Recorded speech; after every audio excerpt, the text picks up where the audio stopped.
Sky Cable TV Kenya, Beyond the Real. Yes, hallelujah. Mwadhani wetu arogosho.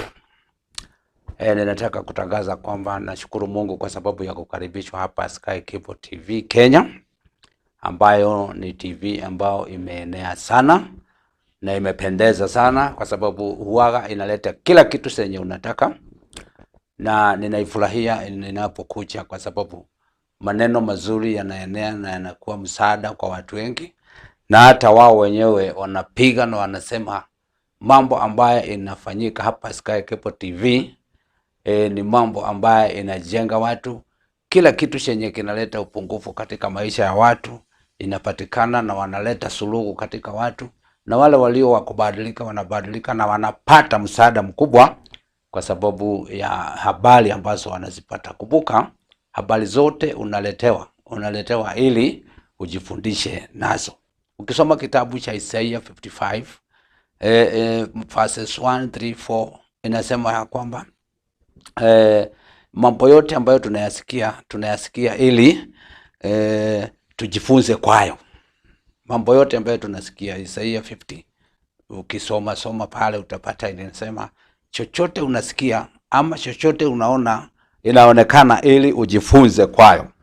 Na ninashukuru Mungu kwa sababu haya maneno yote huwaga tunaokota na tunatafuta na tunanakili sana katika Biblia ili tukwambie jambo ambalo litaleta msaada mkubwa katika maisha yako na italeta mabadiliko makubwa katika maisha yako ukikubali tu. Ni wengi sana ambao wameangamia, ambao wenye wanasikiaga lakini hawabadiliki. Na ndiposa inasema, Biblia inasema wale hukaucha chingo zao hupunjika, nayo njia ya kuwasaidia inakosa. Yes, ninaitwa Bishop Patrick Kariuki Michael. Ninahudumu na kanisa inaitwa Right in the World Church ambaye nimeanzilisha, na ninamshukuru Mungu kwa sababu nilionelea ni vizuri kuita Right in the World Church kwa sababu ni mwangaza wa ulimwengu. Na ni vizuri kutetea mwangaza. Igawaji watu wakikataa mwangaza, hata wawe marafiki zako, hata wawe familia zako, ama wawe watoto wako, ama awe mke wako, akikataa mwangaza, basi mambo ya giza itakuwa inamwandama, na kuna watu watakuwa wanajiuliza maswali, ni kwa nini huyu mtu ni wa pastor? Ni kwa nini huyu mtu ni wa nabii? Ni kwa nini huyu mtu ni wa apostle? Na kuna upungufu. Ni kwa sababu ukiletewa mwangaza ukatalie kwa giza, haijalishi wewe ni wa nani.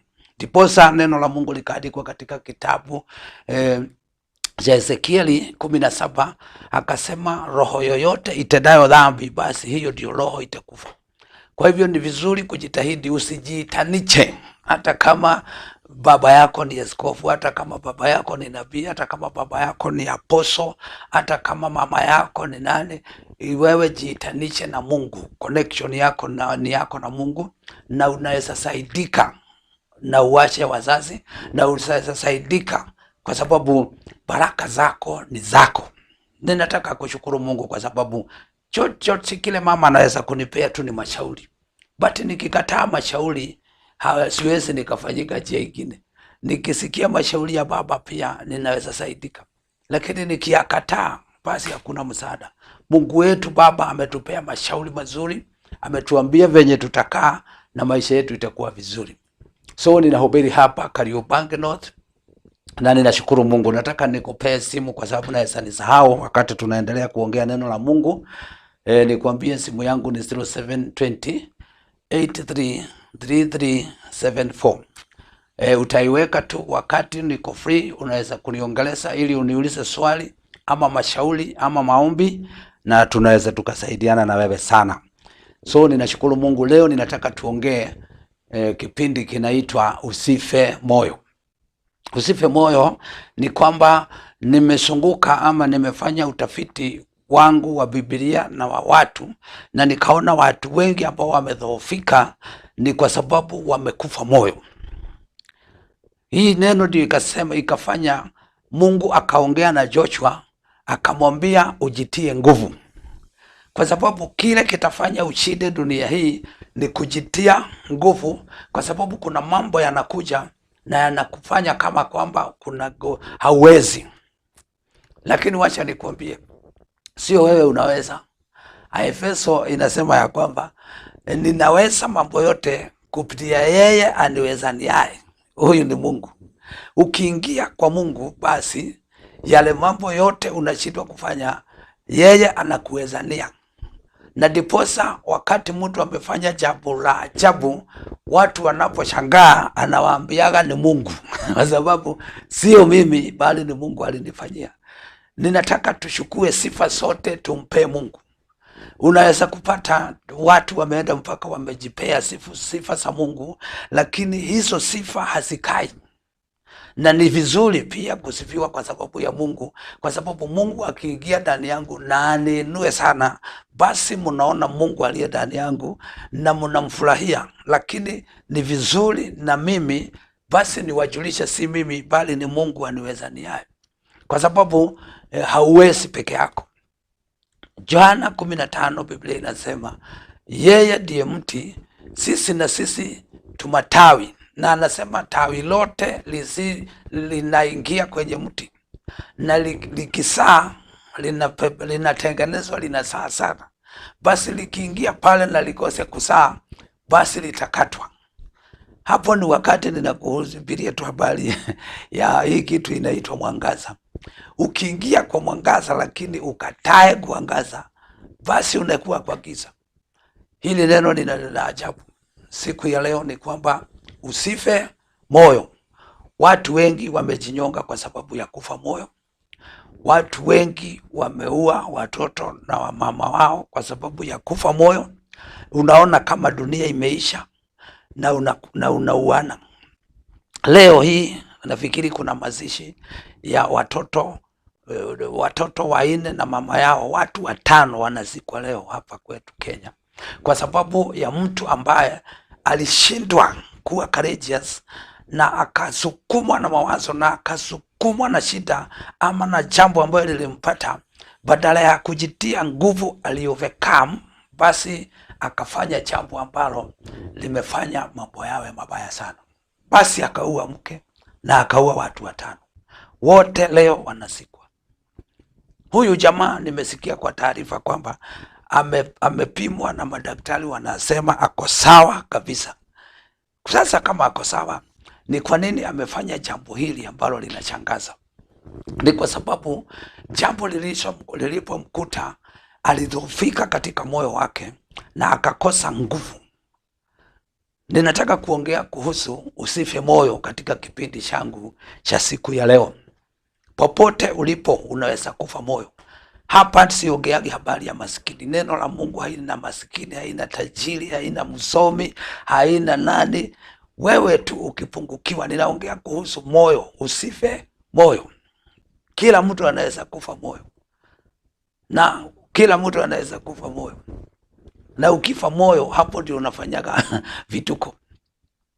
Unaanza Joshua kaambiwa be courageous, jipe nguvu, kwa sababu kuna wakati nguvu zitafifia kwa sababu ya yale mambo utapatana nayo. Na vizuri sana ukitaka mambo yasikusukume sana, jifunze kuondokea mahali kuna mizozo. Jaribu kuondokea mahali unasikia hauwezi. Jaribu using'ang'ane. Usiende mahali maji natoka. Juzi nimeambia watu, hata ukikuta mto umejaa, usijaribu kuenda mahali maji natoka. Itakusukuma. Ukitaka kutokea, unaendaga mahali maji inaenda pole pole, ukitoka na kando mpaka unaenda kando mahali utapata mahali. Maana maji inaenda padi na wewe unaenda, hamuna vita. Lakini ukiingia mahali kuna vita, mahali unasukumwa, basi mtasukumana. Na ndiposa Biblia inasema na msiingie katika mambo ya mabishi, maana mabishano huleta mafarakano. Ubishano huleta mafarakano. Ninashukuru Mungu, kuna watu wanataka kusikia hii. Usife moyo. Hii ni wakati mbaya ambapo watu ripoti zinakuja mpaka watu wanasema wanauziwa uoga. Kwa sababu mambo unakaa unasikia kumekuja kansa. Unakaa unasikia kumekuja diabetes. Unakaa unasikia kumekuja kansa. Unakaa unasikia kumekuja corona, inakuja sijui corona tu, inakuja corona hata imefika sijui 4, sasa imekuja ile kali tena. Hizo vitu zote zinakuja ili roho yako ififie. Lakini Musa akaambiwa na Mungu, uwe mjasiri, ujitie nguvu, hata kama kuna corona haikukuja kukumaliza. Utafanya mashauri, nitafanya nini, kile kitu unatakaga. Ukisikia tu report, uliza Mungu njia ya kupitia. Na sana sana hatupitii ndio tusikufe. Kukufa tutakufa zote. Hii kitu inataka basi tupate solution yenye tutafanya nini ili tukae tutimilize ndoto zetu. Basi tunaambiwa ugene mikono, keep distance, vaa barakoa, keep the safe, ujisafe wewe na usafe wengine. Kama kuna kitu kingine kitakuja zaidi, basi Mungu atakukinga. Jaribu mahali Mungu amekusaidia. Dawa zimeletwa, endelea kufanya hiyo, na Mungu wetu atakubariki sana. Ni wakati mzuri ambapo neno la Mungu linasema be courageous, na tulikuwa tunalisoma tunaona kama ni kawaida. Leo ninataka niongee kuhusu mzee anaitwa Ayubu. Wakati Ayubu mambo yake yalianza kuharibika na ni shetani. Unajua hii ufalme, ikawaji hatujui, tunaonaga kama tu ni mambo ya dunia. Mjue dunia hii iko na roho mbili. Kuna roho ya shetani na kuna roho ya Mungu. Hayo mengine yote achana nayo. Hii ingine ni teknolojia, hizi zingine ni misomi, hizi zingine ni divided role. Lakini kuna kitu kimoja unapaswa uwajue. Hii dunia iko na shetani na iko na Mungu. So shetani ndiye analetaka kizuizi kila wakati. Zamani hizo kulikuwa tuna shetani na kulikuwa na Mungu.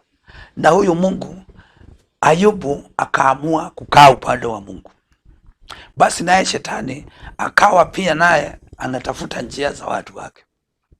Na Biblia inasema akaonekana kuna mtu ambaye amefuata Mungu strictly, hawezi akabadilika hata akipata mambo gani. Basi Ayubu akasema huyu mtu anaonekana ni vile umemsingira. Kama unaweza tu kuachilia mambo yake, utaipata katika Ayubu 2. Ukiwashiria hizo vitu umemsingira nazo, basi atakuacha, atakufa moyo na atakosa kuona Mungu na ataishia. Lakini Mungu akamwambia, basi enda uuze hizo vitu. Hizo ni amri zinakujaga. Sisi Kenya mnatambulikana kwamba mnaamini Mungu sana. Imani yenu ni kali sana. Na ndiposa umeona saa hii shetani amemwaga kila aina ya mambo. Nimeona mchungaji anasema, sijui ni wa wapi, ati mtu aandikishe pesa ndio aangaliliwe mashamba mbinguni kabla hayajaisha. Shetani ametuma watu ili neno la Mungu lipunguzwe nguvu, watu wafe moyo, waone kana kwamba hakuna Mungu. Kuna kitu imeletwa hata wahubiri, imeletwa hata manabii, imeletwa hata doctrines, imeletwa hata imani potofu ili wewe ukose mahali unalenga. Lakini ni vizuri uchungulie tu neno la Mungu. Mambo yanakuja mengi. Watu wataongea sana kwa sababu wakati umeenda contrary ya watu wa dunia, inakuwa shida kubwa sana. Kwa sababu baba yao sio baba yako. Imani yako sio imani yao.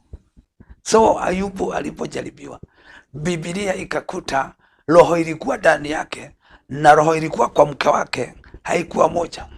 Shetani tayari amekamata mke wa Ayubu, naye Mungu amekataa na Ayubu. Naye Ayubu amekataa na Mungu.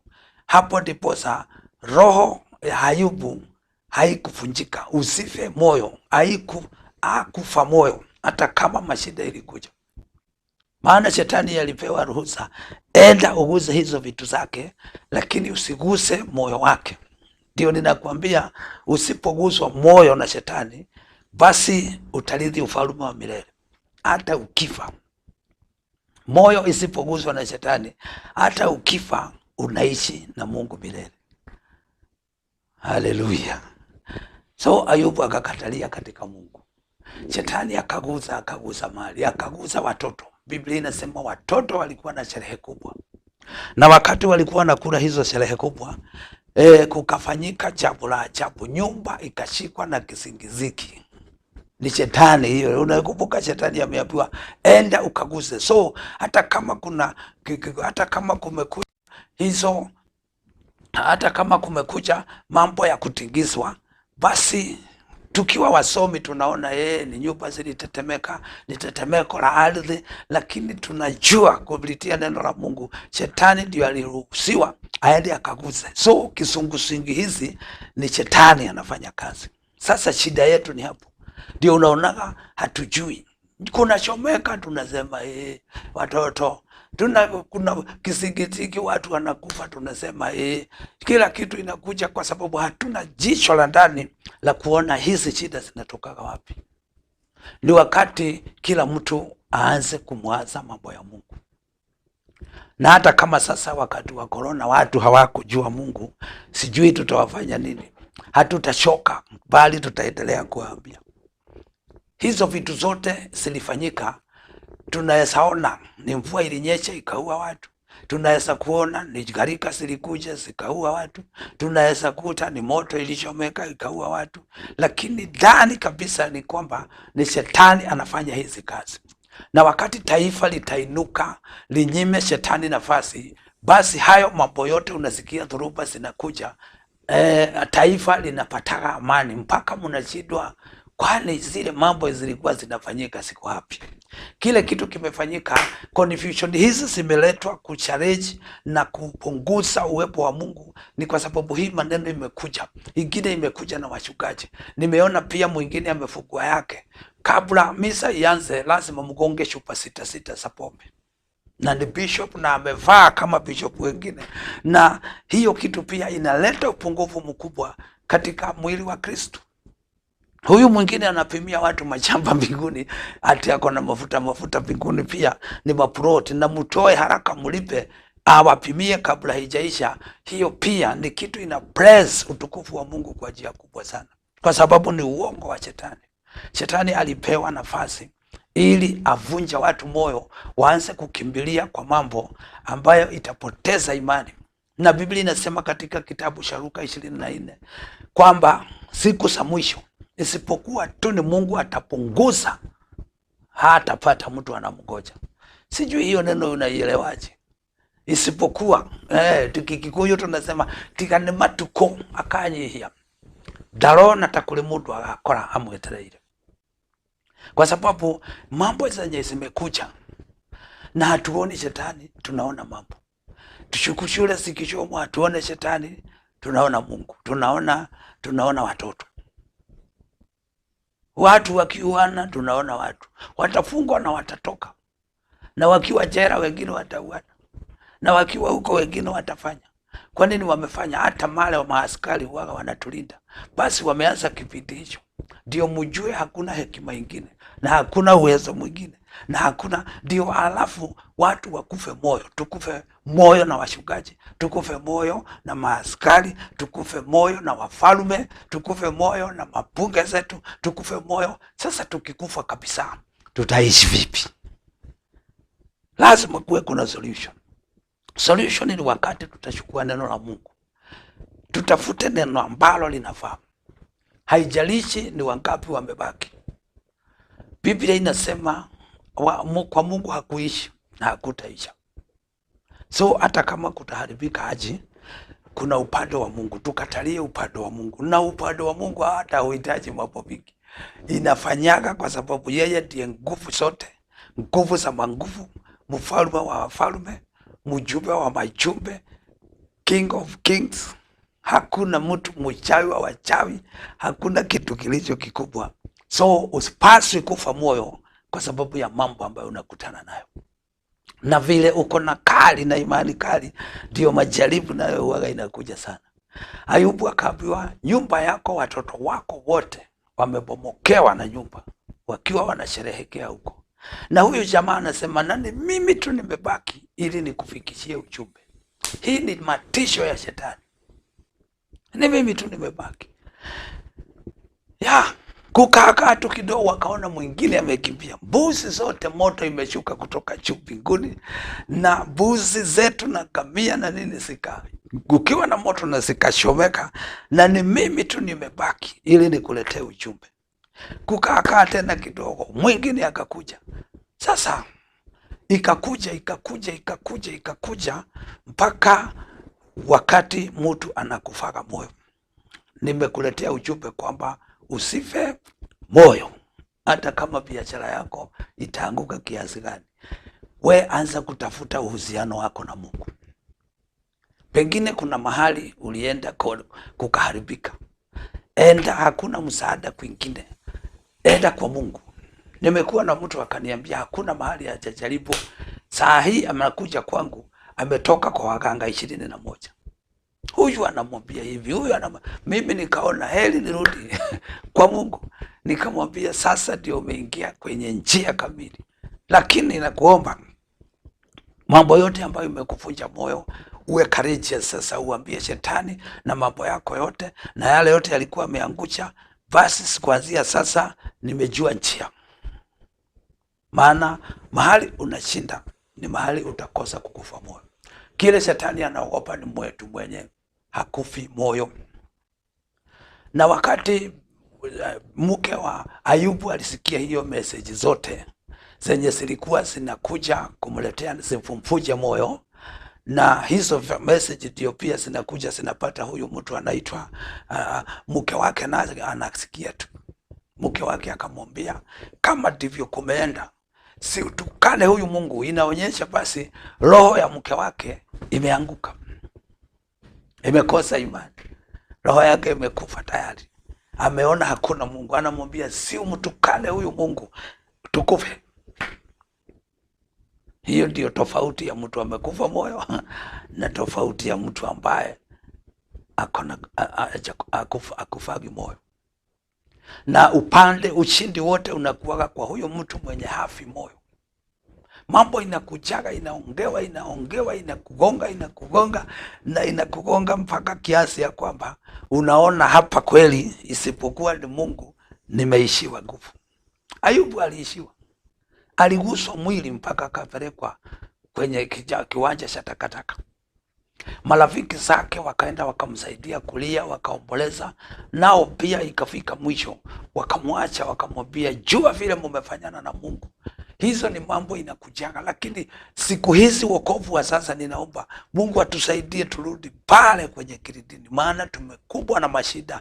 Biashara zimeanguka, watoto wetu wameharibika, kila kitu kimeharibika, machamba hakuna makao mazuri, hakuna maisha mazuri. So hiyo mambo yote tayari yamekupiga vita ya kwako peke yako, alafu yamekuja mengine, alafu hiyo kazi yote inafanyika ni ya shetani, ndiposa ufe moyo, ufanye jambo ambalo litakupoteza wewe na visioni zako na maisha yako ya sasa na hata ya milele. Lakini nimekuja kwa sababu ya kukwambia ujipe moyo, kwa sababu mambo yatakuwa mazuri. Haleluya, haleluya. Ayubu akasema hata kufa moyo na hata mtukana Mungu, kwa sababu alitoka kwa Mungu uchi na atarudi kwa Mungu uchi. Huu ujumbe ukawa courageous. Mungu akasikia ujumbe huu, akaanza kurudishia Ayubu. Shetani akafika mwisho. Ukitaka kufikisha shetani mwisho, usife moyo na usijali. Hakuna mtu hawezi kukufunja moyo. Mke wako anaweza, watoto wako wanaweza, familia zenu inaweza. Kule kanisani unaenda unaweza funjwa moyo, popote unakaa unaweza funjwa moyo. Hizo zote ni mbinu shetani huwa anajaribu kutumia. Mimi siongeagi mamani pombe mengine. Hata mtu akinifanya mabaya simuonagi ni mtu. Ninajuaga kwa sababu nimewahi kuona mtu mbaya sana akiwa amenifanya vizuri. Kwa nini? Kwa sababu sio yeye alikuwa mbaya, shetani ndiye alimsukumia ili tukosane na nikufe moyo.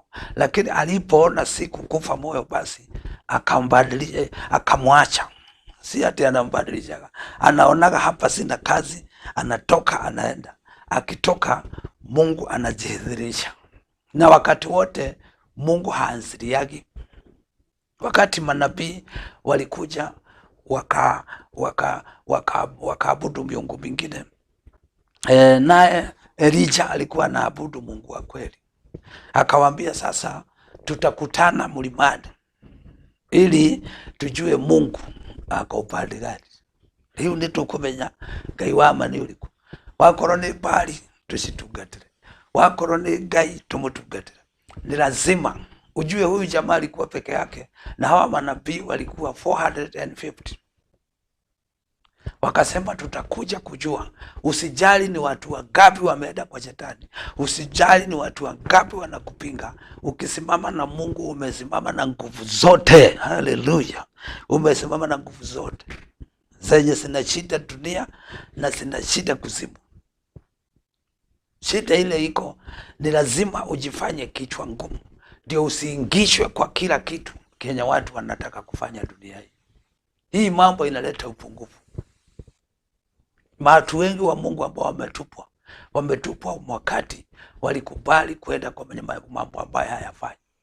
Na kuna mahali tunaambiwa hata tusiende mahali kuna ibagwa nyimbo. Hizi zingine zinaibagwa nyimbo za mataifa. Hizi meigizi tunaendaga, zingine hazifai. Hitu tumweleza tunaendaga, tuingine watu wa Mungu tujihadharini. Enda mahali unafanyia Mungu ibada za kweli, ibada za kukubalika. Kuna ibada za kukubalika na kuna ibada zenyu mnafanya na mnaenda tu mnagoja matokeo, kwa sababu kama Mungu hayuko hakuna. Tafuta dhabihu ambazo hakika ukizingiza hivi unasikia kuna Mungu ndani, ili usije ukafa moyo kwa sababu ulifanya jambo na likakosa kufanikiwa.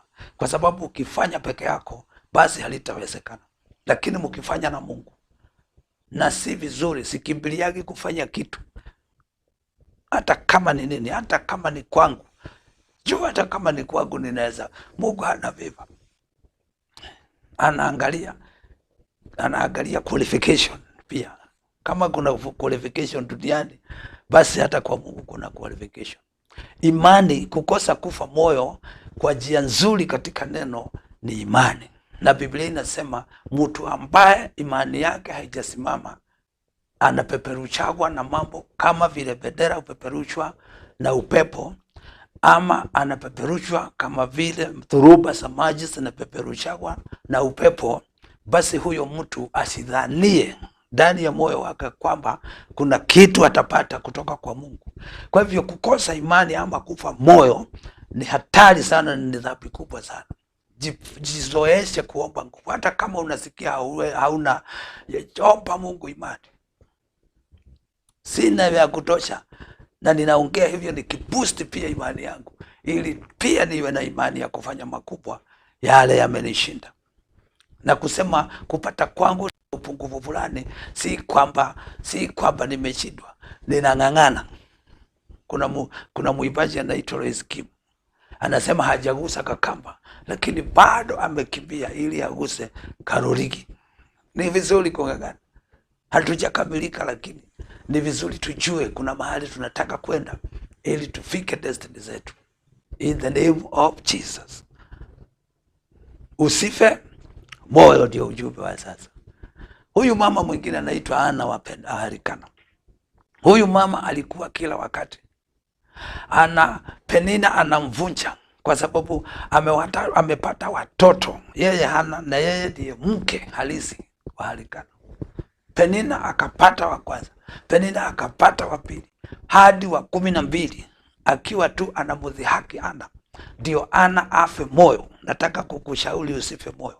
Ndio afe moyo, akose kabisa. Lakini Biblia inasema Ana akufa moyo. Huyu alikuwa anakuja anasimama hivi anamuonyesha, hata nilipata hiki, na hata anatema mate ndio aone kweli ako mjamzito. Lakini Biblia inasema Ana akaendelea kuomba. Ana aliishi na uchungu moyoni kwa sababu alitaka kudhihirisha huyu Mungu wake. Na siku moja Biblia inasema wakati imani ya Ana ilitengenezwa kabisa, ni wakati bwana yake Harikana alimkuta akamwambia, ni nini kila wakati unahuzunika? Mimi naonaga nikipeana fungu za 10 na za shukrani na nikipeana dhabihu za kupeleka kanisani, ninakupeaga kama zinatoshana na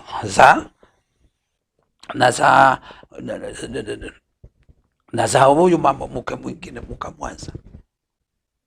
Ana ninakupeaga kila kitu pamoja na watoto wa huyu 12. Basi hiyo yote ninakuhesabia, ninawapea, zinatoshana. So Halikano akajaribu kumfariji, ndio akae sasa atocheke chini, ili imani yake ipungue, aamini kwamba hatapata mtoto na atosheke kukaa bila mtoto, imani yake ififie, ama afe moyo, ajue basi kama ni hivyo, wacha nitosheke, hiyo sadaka ni sawa, hiyo kila kitu ni sawa, venye nimeambiwa ni bwana yangu ni sawa. Lakini akajua Biblia inasema Ana akakataa kufarijiwa, akasema lazima nipate mtoto wangu. Kama ni Mungu anapeana, basi analipea. Aka break through kwa kuhani Eli, aka break through kwa mume wake Halikana, aka break through kwa Penina mwenye alimdhihaki siku nyingi, mpaka akakutana na mbingu. Imani inapanya, una penetrate. Usipokufa moyo, basi chochote chenye utataka utaipata. Na ninafikiriaga saa ingine hata wakati mtu anajiashiria anakufa, ni wakati umeona ukufe. Juu unaona hii kitu iwezi, hii sasa iwezi, vile imefika iwezi, mpaka imani inapungua, na shetani analeta kifo cha watoto. Kama haujafika miaka ya kwenda huko, kuna kwa vifo hizo tunaita mashua. Hizo vifo havina mpango, hizo vifo huaga si za Mungu. Hizo vifo ukiashiria na ukifa moyo ya maisha, ndio inakusukuma, inakuangusha, inakufinya kidole, inakuangusha mpaka roho yako inaamini hakuna haja ya kuishi dunia hii, na ukiamini inaenda. Lakini katalia. Usife moyo, ujumbe wa siku ya leo. Usife moyo, ujumbe wa siku ya leo. Usife moyo hata kama saa hii kumekuja dhoruba ya corona, kumekuja ya siasa, kumekuja ya mashida, kulikuwa na breakdown, kulikuwa na kufungiwa kwenda nyumbani, kulikuwa na kufungiwa kutoka nje, kulikuwa na kufungiwa msifanye biashara, kulikuwa kuna kufungiwa msiende kanisani, ikawa ngumu. Wale wengi ikamfifia imani ya wengi, hata saa hii hakuna, hawana Mungu, wakakaa nyumbani, wengine hata wajarudi kanisani hata waleo, kwa sababu zile sauti zilikuja ziliwavunja moyo na wakakufa moyo. Lakini namshukuru Mungu, kuna wale walijua Mungu wetu anadumu. Kama Ana alikaa akajua si lazima nifuatane na mtu, je, mbinguni kuna Mungu, akapitana akakutana na huyo Mungu. Na Biblia inasema hata Eli alipata akiomba, ndipo sasa akamwambia vile umeomba Mungu akufanyie.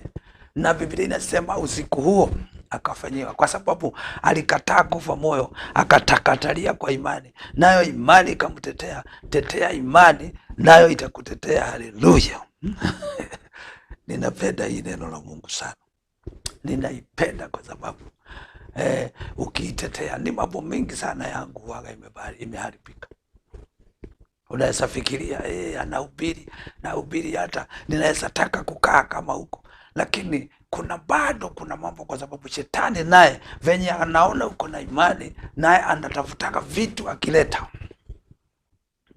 ili ajaribu kufifishisha hizo imani zako. Be courageous. Be courageous. Na siku moja Mungu atakupea. Hata ukisimama uchindwe, wacha siasa, wacha vita, goja tena. Mungu wetu si wa mara moja, atakuja atakupea wakati mwingine.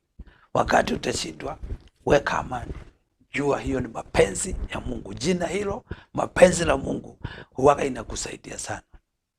Ninakumbuka wakati Daudi siku moja alitukanwa na mtu aliitwa Shimei. akamtukana na akachukua vumbi na akachukua mawe akamrushia na akamtukana akapigia kelele. Saa hiyo alikuwa mfalme, ni kama sasa uende ukarushie president wetu Kenyatta mavumbi. Na wakati mtu mmoja akasema, kwa nini hii umbwa inashindana na wewe? Si unipe nafasi niiue. Lakini Daudi akasema, usimuue, maana pengine kuna kitu Mungu ameona nimemkosea, anataka anirekebishe. Kwa wengine kuna mahali akajitia nguvu, hakutaka kufa moyo, asikie huyu mtu penye amenikosea, wacha nifanye vituko na mimi.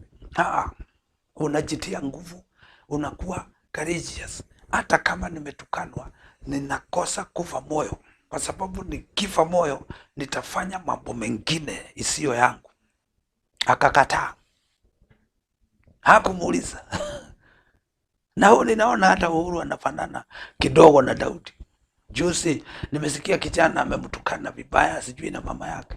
Mambo ambayo nilisikia hata kama niko bishop, nikasikia damu yangu kuchungu. Unajua kuna mambo inaweka maneno hata kwa damu ya mtu unasikia. Unasikia, tunaita na Kikuyu magigi. Nikasikia. Lakini huyu jamani namuona tu ako sawa. Ako sawa. Alisema pengine kuna mahali Mungu ananirekebisha, wacha nimwashe aendelee. So ninashukuru Mungu ninapokuhimiza mchana wa leo kwamba kaa na neno la Mungu, kaa na neno la Mungu, kaa na neno la Mungu. Neno la Mungu linapeanaga amani. Yesu alipokuwa akipaa kwenda mbinguni alisema nitawaachia amani, na hiyo amani sio ile hapa duniani, ni amani ya huko mbinguni. Amani itakuwa imekutosha wakati umekasirika, amani itakutosha wakati kuna mtu mgonjwa, amani itakuja wakati umekosa hata kitu, amani itakuja hata wakati mtu amekufa, amani itakuja kwa kila jambo ambalo limefanyika. Hiyo amani ndio Yesu alituachia, na haiwezi patikana mahali kwingine. Kama unataka amani hiyo, usifanye vituko hizi za kuua watoto, za kuchoma shule, za kuenda kupigana barabarani, za kuenda kutupa mawe kwa mikutano ya siasa. Basi kimbilia kwa Yesu, utakuwa unafanya mambo taratibu kama mtu mzima.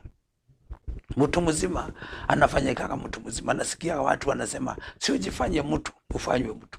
Wakati umejifanya mtu, kuna mambo hauwezi ukafanya kwa sababu wewe una utu. Unakaa vizuri. Siasa tutapiga kura zote, na kila mtu kuna yule roho yake anapenda. Tutakimbia, lakini yule umepanga. Wengine wengi wale unaona nimekwambia mwanzo kabisa ya mambo kuharibika, shetani ndio hukreate. Wale wengi wanafanyaga hata tupigane na wanatupa mawe na wanajeruhiana na wanachoma magari ya watu, huwaga hawana kura. Ninashukuru Mungu, sijui tutafanywaje ndio tuwe tunaonesha kura zetu. Ndio inaleta vitu. Saa ingine tunaogeaga hivyo kwa sababu tuko hii dunia na tunaona na tunafanya. Wale watu wengi, na hata hawa unaona kanisani wakiharibu injili, ni wale walikataa kukaa kwenye misingi ya kanisa. Kazi yao ni kuhamia huko na kuhamia huko, ni sulula. Hawa hawajali kanisa hata iharibike, hawajali kwaya ivunjike, hawajali neno la Mungu lidhoofishe, hawajali, kwa sababu hawana msingi katika ufalme wa Mungu. Walivunjika moyo kwa maisha, walikaa wakaona huyu Mungu hakuji haraka. Kama alikuwa anataka gari, kama alikuwa anataka hii, kama alikuwa anataka pesa, kama alikuwa anataka maisha mazuri, basi Mungu wetu hakimbii na achelewi. Akaona hakuji haraka, akaanza vituko zake, imani yake ikafa. Alipokufa moyo, basi anafanyaga kila kitu chenye anataka kufanya. Ninataka nishukuru Mungu kwa sababu ya nafasi hii nzuri ambaye nimepewa nikufundishe kwamba usife moyo. Mambo mengi ambayo yamefanyika ni wakati mtu amekufa moyo. Juzi nimeenda Tharaka kusika mtoto. Kijana ameenda, amepata msichana, wamepata mimba na kijana. Hawa wa familia hawa hawataki huyu kijana. Na msichana wao tayari wamepata kijana, wamepata mtoto. Lakini wanamwambia msichana, huyu kijana hatumtaki. hapa. Huyu kijana tumtaki hapa. Huyu kijana wakati walikuja ilihusika, wakamshika kijana na wakamuua. Na wakamweka kwa gunia. Wakaweka hapo. Huko mbinguni kuna Mungu. Wakaabiana jioni tuje tukutane tuende tukamuzike. Ule waliagiana hakukuja. Siku ya 3 hakukuja. Siku ya 5 hakukuja. Siku ya 8 mpaka mtoto akaanza kutoka pofu, akaanza kutoa harufu kwa sababu amekazana. Huyu mzee tukapata alikuwa anafanya maji ya chumvi, anamwagilia hako kagunia hati ndio chumvi isifanye waoze. Lakini kukiwa hivyo kwa sababu wewe unafanyaga na shetani, lakini naye Mungu anakuaga area kwa zile nyumba ambazo zinaabudu Mungu. Ninataka kukuambia falme zote ambazo ziko dunia hii ni mbili tu, ya shetani na ya Mungu. Hizi zingine ni story tunaambia na watu wa magazeti na watu wa taarifa za habari, kwa sababu hawajui deeply. Tena wakisema ni shetani watasema ako wapi? Wakisema ni Mungu watasema ako wapi? Hawawajui lima shekete lima sai, kwa sababu hawawajui. Lakini wale wako kwa shetani wanajua njia za shetani zote. Wanajua vile wanafanyaga, wanajua usiku wanafanyaga, wanajua mbinu wanatumiaga. Na sisi tuko ndani ya Kristo Yesu, tunajua maana ufalme wetu ni mkubwa kuliko huo wa shetani. Lima shikite lima. Sasa angalia, walishelewa mpaka mtu akiwa anatengenezewa nduthi hapo, akaenda akasikia pofu ukinuka vibaya. Akauliza watu kwa nini? Kukasemekana kuna kijana huwaga alipotea hapa, alikuwa analeta mikate na sasa hatumuonaki. Kwani angaliwe hiyo kitu ni nani? Wakaita administration police hapo, wakakuja kufanya hiyo. Nyumba ilipofunguliwa kagunia ilipatikana pale, kwa sababu shetani anapanga alafu anakuashia wakati umechikwa anatoroka, wewe unaachwa. Saa hii huyu jamaa amesemekana si mgonjwa akili kwa sababu aliua watu 5. Sasa shetani tayari alitoroka. Sasa jamaa saa hii ndio anajirudia. Sasa nilifanyaje? Ni nini ilinishika? Ni nini ilini? I wish I knew. Hiyo I wish I knew ndio inafanyaga tuhubiri mapema ili ubadilike mapema kabla haujatupwa kwenye chimu la I wish I knew na shetani. Na hizo mambo inafanyika wakati umekufa moyo. Huyu watu walisema hatutazuilia hatutavumilia sana tena kuona huyu kijana akiinterfere katika familia zetu. Kwa sababu walivunjika moyo na kugoja, basi wakachukua hatua yao na wakaua kijana ya mwenyewe. Mazishi nilienda kufanya, ilikuwa na huzuni, lakini nashukuru Mungu hawa watu wote walishikwa. Lakini sasa hata wakishikwa, shetani anapiga tu makofi. Huyu amekufa, nyinyi mmefungwa, ni nini sasa iko hapo? Ile kitu Mungu anataka ni amani kwa hawa wenye watoto, amani kwa hawa wenye hawa wengine, amani kwa hawa walifungwa, na mukae vizuri mutimize ndoto zenu. Lakini kwa sababu ya kuvunjika moyo, kwa sababu ya mambo, basi inakujaga inaleta mashida makubwa. Ninataka kumshukuru Mungu kwa sababu ya nafasi hii. Ninataka kutangaza kwamba kimbilia mapema. Kwenda kwa Yesu si ujinga. Na hakuna kitu unaambiwa uache. Kama uko na gari unaenda kwa Yesu na. Kama uko na boma, kama uko na mke, kama uko na watoto, chochote chenye uko nacho, enda kwa Yesu nacho. Hakuna kitu unazuiliwa. Yale mambo unazuiliwa ni yale tu yanakuharibiaga na yanakuvunjaga huyo moyo ambao nimekuja studio ya Sky Cable TV kukuambia usiwe unakufa moyo. Maana ukikufa moyo utafanya vituko nyingi na sarakasi nyingi, kwa sababu kwenye ufalme wa Mungu hakunaga hizo vitu. Na si ati tupatagi mambo, inakujaga mpaka unasikia hapo nimefika. Isipokuwa sasa ni ile amani tuliwachiwa na Kristo, ningekufa moyo. Bwana Yesu asifiwe sana. Na kuna wakati pia inaisha na tunakuwa sasa, jambo ni kuomba Mungu ili tuchaji tena. Venye simu yako ikiisha moto, unaendaka unacharge, na ukicharge unaendelea kuongea tena. Basi usikubali imani yako ififie, usikubali imani yako ishe, na uende ujitazame hata kwako. Wakati umevunjika moyo, ndio unafanyaga mambo mabaya, ndio ulitupa familia yako. Wakati ulikufa moyo, ukaona hii kama haiwezekani, wacha nitafute hii ingine. Basi hiyo kuvunjika moyo kukafungua mlango ingine ambaye inakuletea mateso kuliko hii. Haleluya, haleluya. Wakati ulivunjika moyo ukatoka kwa mume huyu wako, kwa sababu uliona kama hawezi kufanya yale ulitaka, na ukaenda kutafuta mahali, ulienda ukafanywa mambo ya ajabu na ukakatakatwa. Na sasa unakumbuka yule alikuwa wa kwanza ukiwa kiwete, na hata unaweza kuwa wakati umekufa. Juzi tumekuwa na kijana hapa Kariuki, msichana aliwashana na huyu wa kwanza kwa sababu hana kazi. Akakufa moyo kugoja bwana yake afanikiwe na kazi, akatafuta mwingine. Alipotafuta mwingine, basi ule mwingine naye wa kwanza akapata kazi, na akakuja kumtafuta kumwambia nilipata kazi, sasa maisha tunaweza endelea. Kwa bahati mbaya ya shetani na mipango ya ibilisi, alipata huyu wa pili kwa nyumba. Huyu wa pili wakati aliingia akachukua kisu akamdunga ya kifua, akakufa. Watu naye wakasema amemuua na yeye ndiye bwana yake, naye wakapiga huyu mwingine wakaua. Vijana wote wakawekwa kwa Land Rover. Hiyo ni eyewitness hapa Kariuki. Vijana wakapelekwa, mama akabaki na mtoto. Mambo ya kufa moyo inaleta hasara kubwa sana katika jamii zetu, katika watoto wetu, katika familia zetu. Kwa sababu ukikufa moyo, basi unafanyaga jambo la udhaifu, linaonyesha udhaifu wako. Haleluya, haleluya. Afadhali uonekane siwe simu jasiri, uonekane wewe, lakini kuna Mungu ambaye anakutetea, maana vita si vyako, vita ni vya Mungu. So sikuambii story mimi, ninakuambia neno la Mungu, na neno la Mungu liko na nguvu, na neno la Mungu lina uwezo wa kubadilisha, na si ngumu, ni kukimya tu. Ndiposa tunaitwa kondoo wa Mungu. Kondoo kazi yake ni kuvumilia. Kuna tofauti kubwa sana ya kondoo na mbuzi.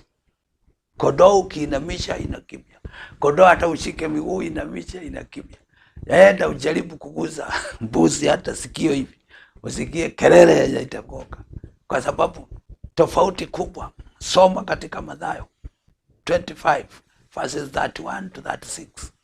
Utapata stori za mbuzi na kondoo. Yesu akisema mbuzi sitaingia ufalme wa mbinguni, kondoo sitaenda kwa shetani. Kwa nini? Kwa sababu hasikujua kutii. Zilijifanya, ziliinuka, zikafanya mapenzi yake. Lakini kondoo ilinyenyekea na ikagoja sauti ya mchungaji. Haleluya, Bwana Yesu asifiwe sana. Hata kama unaokuja okoka, ningependa tu uanze kumjaribu huyu Mungu. Kwa sababu ninajua hata watu wanapoenda kwa waganga huwaga wanaenda kujaribu. Umejaribu kwote. Sasa njoo ujaribu kwa Mungu. Siku moja nikiwa jela kule Nanyuki, tukaimba nyimbo, tukaokoka huko jela. Tukaimba nyimbo za sifa, tukaimba nyimbo za worship, tukaomba Mungu. Mpaka yule askari alikuwa ametulinda akatuambia, nimewaangalia hivi nikaona nyinyi hata ndio mko na amani kuniliko mimi. Sasa miezi 3 mke wangu alienda na watoto, kwa sababu nimekamatwa. Nilivunjika moyo wakati niliona kama siwezi familia yangu, pesa zangu haziwatoshi kuwasomesha na kuwafeed. Basi mimi nikafa moyo na nikaanza kukunywa pombe kupindukia. Nilipoanza hivyo, mke akakosa msaada, akatoka na watoto. Sasa niko hivyo, sijakula hata jana. Mnaniona tuna uniform, mnaniona tuna bunduki, lakini nyinyi mumenipita. Ninaona mna furaha, ninaona mna amani, kwa sababu hamkufi moyo. Ingawaje mmefungwa, hamkufi moyo. Mko na tumaini kwamba venye mmempokea Yesu, mmepata amani, na mtasukuma kifungo, na mtatoka mmebadilika, na mtaendelea na vision ya maisha yenu. Ninataka kukuambia usife moyo. Haleluya. Usife moyo. Akatuambia ni nyinyi tu mtaniombea. Hata mimi nimpokee huyu Yesu wenu. Hata mimi nianze kuokoka, hata mimi nianze kusikia hiyo amani ambayo mko nayo, na nianze kufurahi venye mnafurahi, kwa sababu tunaweza angalia watu tuone kama wakifika masomoni wako juu, tuone kama wakiwa na magari wako juu, tuone kama wakiwa matajiri wako juu, lakini kama hana Yesu hana amani. Haleluya, haleluya. Na Yesu sikuna kitu kikubwa kinafanyika. Ni kumwamini tu. Huyu Yesu muamini ukiwa maskini, unakuwa kama tajiri. Huyu Yesu ukuwe tajiri, umuamini upate amani, hauonagi vitu zako. Unaonaga tu utukufu wa Mungu. Unaona mambo yote ni mazuri, na unaweza kusaidia watu wengi kwa sababu uko na amani, na haupati mambo ambayo ni ya kukuvunja moyo. Usivunjike moyo, ndio ujumbe wa siku ya leo. Mungu akubariki sana na akutende mambo mazuri. Nimekuambia tena, kama umekuja baadaye, ninaitwa Bishop Patrick Kariuki, ninahudumu pale Kariuki North, na ninahudumu na kanisa inaitwa Right in the World Church. Na ukikuja pale, kama utanipata, tafuta namba yangu ya simu 0720833374, na Mungu wetu atakubariki na atakutenda mambo mazuri. Na ninakupenda sana kwa sababu mnapenda hiki kipindi chetu. Tulikuwa na kipindi cha wiki kama 2 ambapo sikuweza kukuja kwa sababu ya mambo. Nimekuambia kule katika ufalme wa shetani kuna mbinu nyingi. Kile kitu kinajifanya ni tujitie nguvu, maana tusipojitia nguvu kuna shida. Na tuombee taifa letu sana, na tuombee hii magonjwa inakuja ya corona, na tuombee hata hii masindano tunadungwa, ili iwe dawa katika maisha yetu. Na zaidi ya yote tuegemeze kila kitu pamoja na Kristo Yesu ambaye anatulinda. Yeye ndiyo mlinzi wetu, yeye ndiyo amani yetu, yeye ndiyo mshindi wetu. Hata kama hujaokoka, tafadhalini kubali kumpokea huyu Yesu ili alete mabadiliko katika vijiji vyetu. Kuna hatari wakati huu wa siasa. Msipokubali kuongozwa na Mungu, mtakuta maroho ambayo itawasukuma hivi kama vile ilisukuma nyumba ya Ayubu. Na unajua shetani yaonekanagi, tunaanzaga inakombanishaga watu. Tunasema ni hawa, tunasema ni hawa, tunasema ni chama hii, tunasema ni kabila hii, tunasema, lakini kilindini ya mambo ni kwamba ni shetani anafanyisha hiyo kazi zote. Inaweza simwa tu watu wakienda upande wa Mungu wamuombe, na hata nyinyi mnasimama, ombeni, tafuteni kura zenyu kwa Mungu kwa maombi. Ndio ikikosa hiyo amani ya Yesu itakutosha. Hata kama umeshindwa, amani hiyo ya Yesu itakutosha. Na utajua kuna wakati, na utaanza kutetea yale mambo ungependa yafanywe. Hata kama sijachaguliwa, ninaweza tetea haki na watu wasaidike, kwa sababu ni kitu inakuwa ndani ya mtu na inakuwa born to serve. Kuna vikundi mnaweza unda, na sinaongelea na sinatetea na sinapitishwa, na mambo yote yanakuwa mazuri. Haleluya. Ninashukuru Mungu. Hata sisi watu wa makanisa ni vizuri tujaribu sana, na tusiingie katika hizi vikundi vya siasa. Tuingie katika kikundi cha Mungu cha kutetea tu amani, amani, amani. Na hata tukienda kwa mikutano, tukialikwa, tukipata nafasi, tunaenda tunafundisha amani, ili watu wa Mungu wakae kwa amani na taifa letu liwe na amani.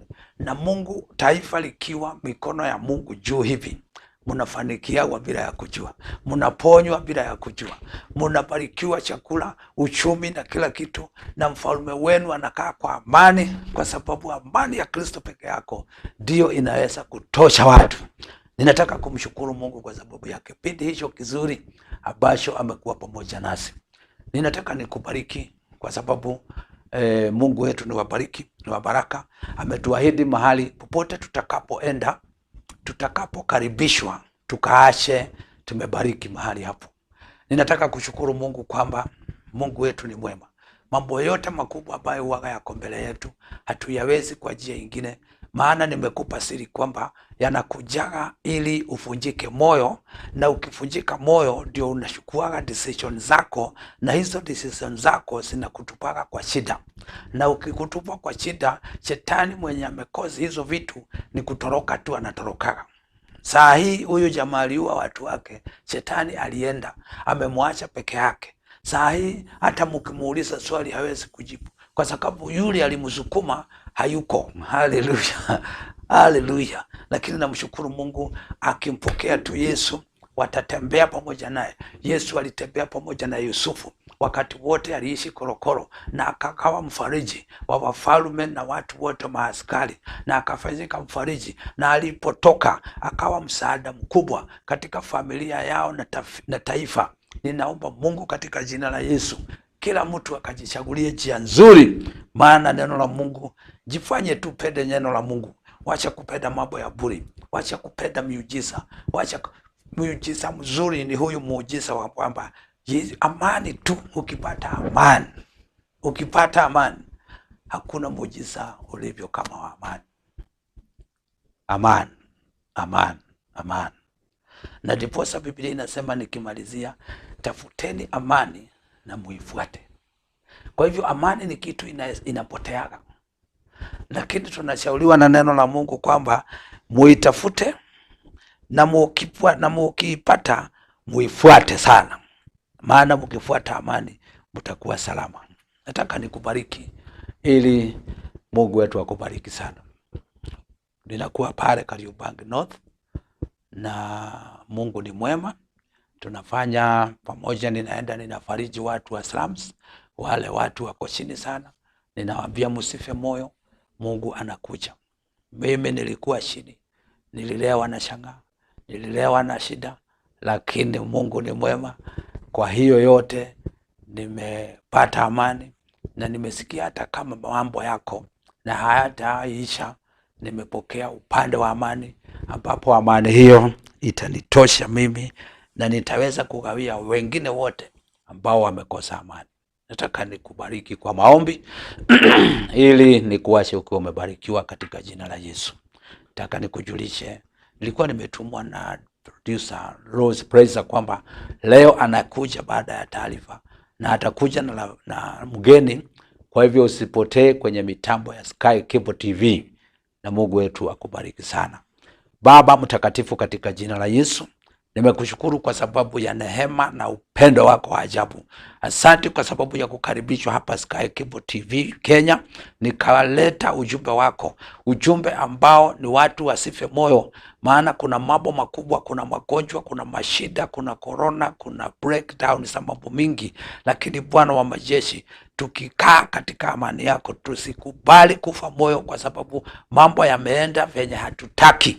Tutajua kwamba wewe ndio unapangaga mambo, na Bwana wa majeshi, mambo yote tumeikabidhi mikononi mwako. Tumekabidhi mfalme wetu mikononi mwako, viongozi wote, bunge letu mikononi mwako, masenators wote, women rep wote tumewakabidhi, mabunge, Jehova Lishadai, MCAs, machifu na wote ambao wanafanyia serikali kazi, makanisa yetu tuikabidhi mikononi mwako, taifa letu limashiki, county zote tumesikabidhi mikononi mwako, vijiji vyetu, location na kila mahali ambapo tuko, yote mfalme, hata grassroots wote uingilie kati, uwe msaada katika jina la Yesu. Tupe amani tokao juu mbinguni, ili katika kila jambo Bwana ukatusaidie.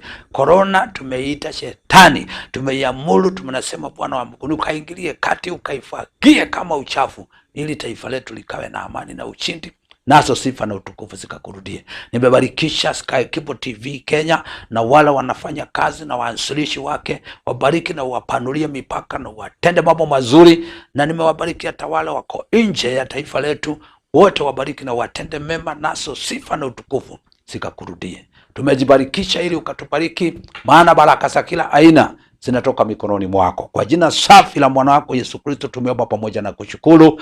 Amen, amen, shalom. Bwana wabariki. Amen. Amen.